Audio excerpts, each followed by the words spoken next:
Okay, so really quick, I'm just making this video so that I can go over my deck that I've been using that I haven't lost a single match with. Whether it be modded PvP with my friend, because again, I don't abuse, I don't abuse the perfect figures online against just anybody. That puts me at a very unfair disadvantage. And I've been mentioning it quite a bit in Muggs' channel, so I just wanted to go over it really quick. And also for our good buddy in there by the name of Crash. Huge shout out to you, friend. And yeah, I'm just going to be going ahead and going over my deck here. And one other thing I do want to say before we actually get started, because I already had some idiot trying to give me crap just because I use tools on here, calling me a hacker. Well, first off, I didn't make the tools. And second, I don't use them to gain anything other than just helping friends out.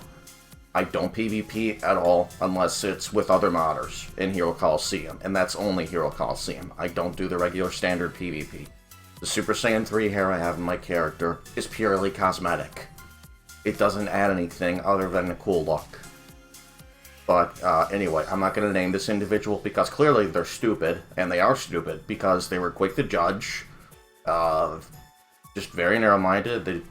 They felt like they could come to my channel and go ahead and just judge me based off that, but so I've gone ahead already and hidden that moron. But anyway, I work full-time in roadside assistance. Helping people is my full-time job. So if you want to come to me like a prick, then you're just gonna get hidden. And that's the only time I'm ever gonna say that on my channel here. So take that with a grain of salt or whatever, but let's go ahead and get into today's deck. And once more, I haven't had any issues at all with this deck. So really quick, here's Jiren. He's figure number 319. He can be broken into from his SR form. From the previous update, not the current SR Jiren. That obviously won't work. But anyway, he's an 01 figure. You can actually do quite a few things with this guy. You can put him in his middle top trigger square to shut down somebody trying to ult you, or trying to lock your figures in place, or anyone who's daring enough to just put one figure in the middle row and that's it. Like, 9 times out of 10 you are going to go first, and you're going to see that with this deck as well. So obviously, attack up on 1, speed up on 1, STA up on 1, and plus, look at his skill. You get plus 2,000 defense to your master stacks during that turn only. So it may as well be repeatable. It doesn't repeatedly stack, but it's repeatable. And it's 1.1 times own attack and defense to him as well. So he's already better than the new Blue Evolved Karate Chop Action Vegeta. That's what I like to call it anyway. Because I actually did try that guy, and yeah, he does do more damage. The only problem is he lacks defense compared to Jiren. He also lacks Master Defense, which this Jiren has. And you're going to see as I go over the rest of the team why this figure is so good with this team. You're probably going to tilt your head and go, what? When you see how I have these guys built, but just trust me on this. Just follow me on this. Okay, so we have Bardock here. He gets placed on his trigger square. He gets plus 500 to his own attack, plus 250 to his own defense, and minus 250 to... I thought it was 300. That was my mistake. Speed to all opponents. Repeatable. It doesn't matter if they're on the field or off the field. They're going to get the decrease. And he's got ultimate upgauge turn 5. Attack damage ups SEC, because honestly the percentage is better than what he would get from just doing attack up second in my opinion. And then there's also the ultimate gauge down every turn. So more often than not you're going to be placing him behind Piccolo, and more often than not as well you're going to be putting Piccolo out with Vados every single time. Only in certain situations will you not do that, but by that point the game's more like already in your favor, pretty much. Because the damage reduction they have with each other, not only is your master very safe, but Vados is pretty safe just because of the amount of defense she has. And I'm telling you now, it's the defensive version of her. And you can until you see the character skills I have on her. And normally I would have had attack up SEC on Bardock here, but if I didn't have ultimate gauge up at turn 5, then it's very, very easy to get shut down. And the reason why Jiren has nothing but L1 skills is because then that way, there's almost no chance at all of him getting outsped. And it's very, very easy for you to outspeed everyone else, especially when you got Bardock here, who's constantly decreasing your enemy speed each turn. And that's another reason why he's so useful. He's just overall great support. After a few turns, he's already another tank for your team, like Piccolo and Vados. So he's a very, very strong figure, very overlooked in my opinion. You can even run him with Piccolo for O2 skills over and over again, and it's just a lot of damage and a lot of added defense and bulk, honestly. He's a great figure. And then my next one here is SSG SS Vegeta, and I want you to also keep in mind that every single one of my figures has plus 10 into their dupes for their attack, every single one of them. So before I go over the rest of the deck, let me just go over their stats really quick, and I'm going to do it without the dupes. That way you can understand what your team is going to be like without any of them. So, Jiren, figure number 319, he's a UR. I've got him maxed level 99 out of 99. His base HP is 5330. His base attack is 4580. With 10 dupes, you'll get 5580, which is what I have on him. He has 1390 defense, and he's got 4520 speed at base. And each turn, when he's put on the field, he will be getting plus 500 to his own attack, plus 350 to his own defense, and plus 15% to his ultimate attack gauge, and that's repeatable. Also, if alone on the field, I already went over that skill. Plus, you get 1.1 times own attack and defense for that turn only, and plus 2,000 defense to your master. And Bardock, I already went over his skill. Let me go over his stats. Figure number 360, the HP version, and at base level 99, he's got 9680 HP, 4800 attack, 1530 defense, 1140 speed. And with 10 dupes into attack, which, yes, I recommend doing this for pretty much any figure, because you can easily build your team around speed or no speed, and make up for it with, because damage is really going to matter the most in most situations. You can easily make up for damage and speed with figures, honestly. That's my way of playing the game, though. You don't have to agree with it, and I know Mugs has his own way of playing the game as well, so if you prefer to build your characters a different way than I do, then more power to you. I'm not going to tell you that that's not good or that you're wrong. I just prefer to go for more damage, as much damage as I can, really. And then figure number 283, SSG SS Vegeta. At base, he's got 3980 HP, 8830 attack. He has 1050 defense. He has 1850 speed, and with 10 dupes into attack, he's got 9830 attack. So you place under trigger square for plus 30% to own damage dealt and minus 10% to damage taken. Also ignore opponent's damage reduction effects when attacking cough cough Vados. Stacks during that turn only. So putting him on the field with SEC skills, you are essentially ignoring any damage reduction that Till is going to do to you. And even if your enemy has a lot of defense, it's usually not going to matter with... Look at that attack stat. Like, you're likely going to kill them, especially since you're going to be running him in the same column with Vados each time.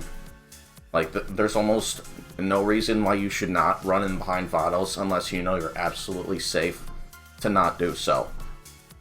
And I'll talk about that soon here as well. So, attack up SEC for plus 1000 tone attack when going second, stacks during that turn only. Place for 20% to your damage dealt when going second, stacks during that turn only. So go ahead and add 20% of 9830 to 9830, and then add another 1000 to it. The damage is broken. It's very, very busted, and it's amazing. And then ultimate gauge down every turn. And that's to. This is pretty much to also try to guarantee that your enemy won't be ulting at all, but it's really going to depend on what they have running on their team. Like, if they have ult up ET skills to counter that, then it might be an issue. But if that happens, just go ahead and try to switch to either Piccolo to defend if you need to, or if you still have your own figure Jiren, you can try to easily shut him down with him that way. And then they'll also try to, like, put another character to do the ultimate. You're just going to kill them, and if they don't guard that lane at all, then you're just going to go after the master, and they'll take tons of damage. So, very, very good in that regard. And if you're worried about them outspeeding you, again, that's what Bardock's for. And then I think the last figure, no, second last figure. So Vados, number 179. Base stats are 4320, 3400, 3270 defense, and 2610 speed. And with 10 dupes into attack, it's 4400. And she's very, very, very busted with this variation and her skill, in my opinion. You play center trigger square for minus 30% attack to all opponents on the field, and it stacks during that turn only. So it may as well be repeatable if it's every turn, but not in the sense that it stacks, of course. And then on her, I have place for 1000 to own attack when going second. Stacks during that turn only. ADM up SEC, place for 20% to your own damage dealt when going second. Stacks during that turn only. She's a very, very tanky figure, so her hitting that hard is very, very good.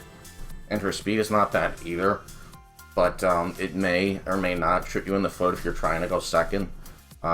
This is not necessarily the slowest team, but it's very, very slow still and very easy to land SECs with. Like, especially in free battles, I had no trouble at all in free battles with this deck. None whatsoever. The only one that gave me a little bit of trouble was the last one with Broly. He got my HP down to, like, I think a quarter or less, but other than that, no, he was no problem. I easily beat Broly. And then defense up SEC. So with her amount of defense, 3270, you're already decreasing their damage by 30%. And then you're adding another 700 to your defense on top of that. So it's almost exactly 4000 defense with the damage lower. So your team's going to be very safe. Your master's especially going to be very safe if she and Piccolo are out at the same time. If you're worried about getting Vados killed, and worried about getting rid of Vegeta's shield, I'll get to that shortly here, so just bear with me on that for a sec. And then last one, of course, you are Piccolo, number 45. His base stats at level 99 are 10,360, 4520, 1270 defense, and then 1460 speed. So he's already got 4520 attack at base, and then 10,360 HP at base. And I apologize if you hear anyone in the background and all. I actually have 2 roommates, so anyway, so his brace for impact skill is just, it's insane. He's still one of the best figures in the game since Yo Coliseum ever came out. So you place him on his trigger square for plus 350 to his own defense, which is repeatable. And then he also gets 5,000 to your defense, your master, and it stacks during that turn only. And with Vados, you're gonna basically take no damage at all. In most cases. Unless your opponent gets doubles, in which case, yeah, I mean, you do run the risk of that, but you can also pressure your opponent if they're gonna try that. And I will go over that in a sec here as well. So, attack up SEC, you already know what that does. ADM up SEC does, and defense up SEC. I think that pretty much speaks for itself. It's Piccolo. Like, tank is easily the first thing that comes to mind. And again, like, just to have a tank that hits hard, someone quick who hits hard, someone who already hits hard, hitting even harder, that is honestly why I think is the best stat that you could put dupes into in the game. I mean, HP is debatable in cases like Rose Goku Black, but still, you can easily make up for defense by building a proper team around them, like Vados and Whis, for example. So, there is stuff like that to take into account, but again, you can build how you want to, pretty much. You don't have to do it exactly like I do. This is the setup I recommend. This is the setup I had no trouble with at all. So, just try to keep that in mind, I guess. And then, so, if you're worried about getting outsped, which you should never be with an SEC deck, you should only be worried about getting outsped by an L1 figure. That's what Bardock's for. Now, if the enemy team has more power than they do speed, then I don't recommend putting out Bardock but you can use them mid to late game. Like on a more hard-hitting team and a less quick team, I recommend using Piccolo, Vados, and Vegeta. You're just going to pressure their right, and they're likely going to pressure your right if they have the right deck to do so. And you are likely going to do far more damage them than they're going to do to you. And if you feel that it is unsafe at that point, and you really need something on the left to cover not only your figures, but also your master, you can put Piccolo in the upper left. You could even put Bardock in the bottom middle. He's got decent enough HP without getting built up to really take just about anything early on in his trigger square at the bottom. And then obviously Vados in her own square. Yeah, that is the deck that I use, and again, I haven't had no issue whatsoever at all with this deck. So, if you feel like you want to use it, go ahead. The only thing that's really going to be difficult about running this deck is you need to get exclusive URs, which are SSGS, S Vegeta, and Vados. And that is completely RNG based. The other guys you can build into. If you want to use supplements for these two, that is also an option. However, I'm just going to stick with this. And once more, if I ever see you like online in PC, I'm not going to try to PvP you. I'm going to try to PvE with you. And I'm definitely not going to PvP with you in Hero Coliseum unless you also have access to the tools that I do, which I've already linked in the description in one of my previous vids. So if you want to see that, it's Unleashed. And why not? Another huge shout out to Unleashed, because honestly the guy deserves them. Seriously funny too. Great content as always, but yeah, just have a look at his tools. If you decide Hero Coliseum is for you just from those, go for it. I would just suggest not using it to cheat online, unless you already know that your opponent has the same access to those tools, because at that point it just becomes unfair, and then it just becomes why bother all over again. But that is going to do it for the video. I hope this was helpful to anybody who is passionate or serious about playing competitive Hero Coliseum, and I hope this gave Crash a good idea on how to build his team the best that he could. And yeah, I'll see you guys later. Peace.